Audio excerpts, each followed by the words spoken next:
Hi, I'm Adam from Turnbridge. We're a specialist broker in development finance and bridging loans. I put together a short video on how to get planning from one of our trusted advisors, and I hope you find it useful. Hi, it's Adam from Turnbridge. So I just wanted to ask you about how to get planning permission. My first question is, what types of planning permission are there? Well, Adam, there are two basic types of planning permission. There's the outline permission and the full or reserved matters permission. Okay, so what's outline planning? Well, the outline establishes the principle of development on the site, and you can reserve matters for future approval, which include access, layout, scale, appearance, and landscaping. Okay, so what's full planning then? Well, full planning permission or reserved matters permission is for the detailed design, and you need this before you can legally commence development on the site. But beware, you will need to discharge all the planning conditions attached to these permissions. Okay. So how do I know if I can get planning on my property or piece of land? Well, a good starting point is the adopted local plan for the area. Now, you can view this on the council's website. It'll let you know if you're in things like a settlement boundary, whether the site is allocated for development, and things like green belt boundaries, conservation areas, and stuff like that. Okay. But you also need to find out if the local plan is being amended, as these designations can be changed through the local plan process. Okay, so first point of call is check the local plan. So once I've checked the local plan, what do I do next?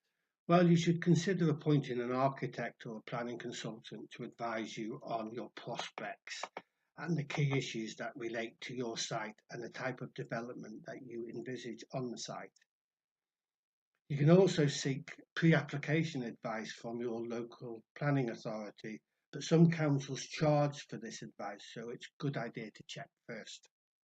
Now, this should give you a reasonable idea of the chances of you getting permission, but it is informal advice and does not bind the council.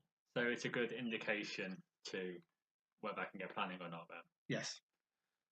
Okay, so if I decide that I think I can get planning on my property or land, how would I go about applying for planning then? Well, first you need to decide what you're going to apply planning for. Now, in any planning application, you need to decide on the use that you're applying for and the quantum of development, as these can't be reserved for future approval. A good way to do this is to get your architect to draw up a number of options for the site so you can assess what you think will work best for you. Okay. All right. So are there any final tips you could provide us? Yeah, I think there's a few. One is always check that you can access the site for the intended development. Now, if the access is tricky, use a highways consultant. They should be able to help you out. The second is employ a good architect, experienced in the type of development you have in mind. Poor design is a reason for refusal. A third one, which is quite an important one, is have a planning strategy and think about employing a qualified town planning consultant.